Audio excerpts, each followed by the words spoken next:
Bonjour à tous et bienvenue dans cette première vidéo de l'arc tabagisme qui s'intègre dans une série sur les comportements de santé et la prévention des maladies. Je m'appelle Virgile, j'ai 33 ans, je suis médecin et passionné de prévention. Dans la première série de vidéos de l'arc surpoids et obésité, on a bien englobé les raisons qui conduisent à la prévalence forte aujourd'hui de ces deux maladies. On va s'attaquer dans cette série de vidéos à une maladie qui a une prévalence encore plus forte, le tabac. Dans cette première vidéo, on va parler de pourquoi on commence, de pourquoi on continue et de pourquoi est-ce que c'est difficile d'arrêter.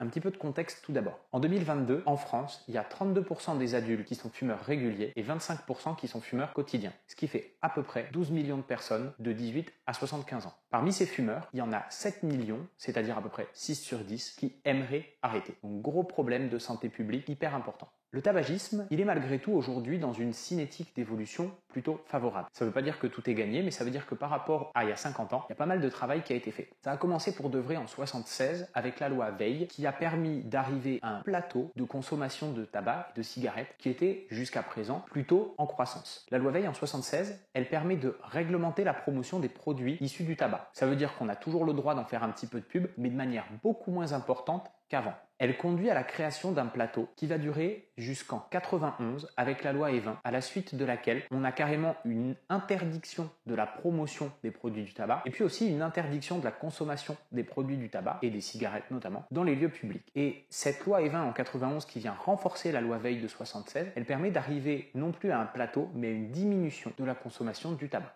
Plus récemment, de 2000 à 2016, il y a eu un deuxième plateau qui à partir de 2016 s'est cassé et on a assisté jusqu'en 2019 à une diminution de la consommation du tabac. Malheureusement, le Covid et les confinements aidant, à partir de 2019 et jusqu'à aujourd'hui, on note une tendance à la remontée progressive de la consommation de tabac. Le tabac, ça reste quelque chose de fréquent dans la population et c'est une maladie qui a une prédisposition sociale puisque ça va toucher plutôt les personnes non diplômées, celles qui ont des revenus bas et les chômeurs. Ça touche aussi les jeunes, mais il y a des efforts qui sont faits. Par exemple, quand on regarde les jeunes de 17 ans, en 2015, ils étaient 25% à fumer régulièrement. En 2022, ils ne sont plus que 16%, ce qui est un bel effort.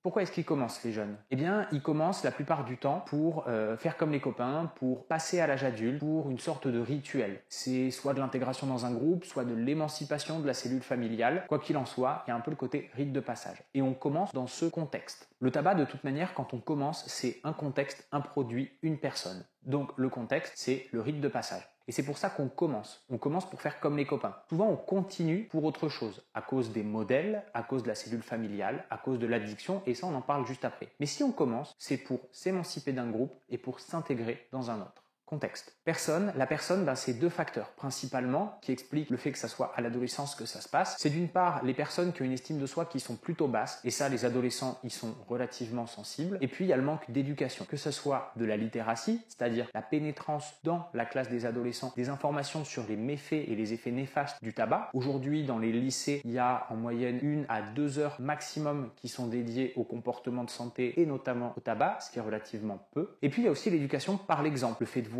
ses parents, le fait de voir ses profs, le fait de voir les surveillants fumer. Moi par exemple, quand j'étais au lycée, le matin, le soir et à toutes les récrés, tout le monde fumait pêle-mêle au même endroit, que ce soit les vieux lycéens, les BTS ou bien les profs et les surveillants. Ce qui fait que pour des jeunes, voir des modèles qui sont les enseignants fumer, ça facilite l'éducation par l'exemple. Fumer, c'est pas si mal que ça. Troisième composante du début du tabac, après le contexte et la personne, c'est le produit. Le produit, c'est son accessibilité surtout. Que ce soit son accessibilité légale, puisque malgré la loi E20 de 91, il y a une étude qui a été faite par le Comité national contre le tabagisme en 2022 que des buralistes ont vendu à des mineurs. C'est aussi l'accessibilité du prix et puis c'est l'accessibilité du goût du produit. Le tabac, c'est pas terrible en termes gustatifs. C'est pour ça que ce soit dans les cigarettes, dans les chichas ou dans les vapoteuses, on met des goûts un petit peu fancy. Pomme, menthe, berlin. Si d'ailleurs quelqu'un peut m'expliquer dans les commentaires ce que c'est le goût berlin, je serais assez curieux de savoir.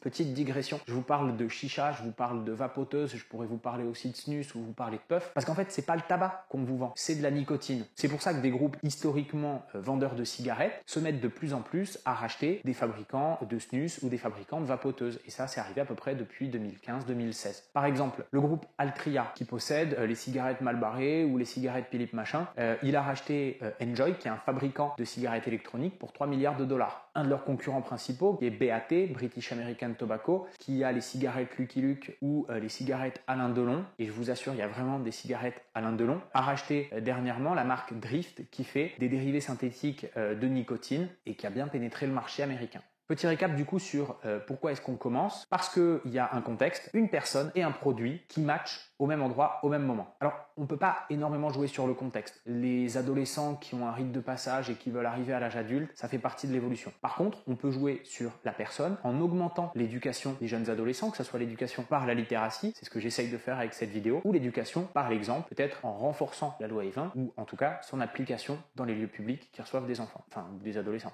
Il y a aussi une importance du prix du paquet et puis il y a un respect important de la législation à faire pour que le produit soit de moins en moins accessible.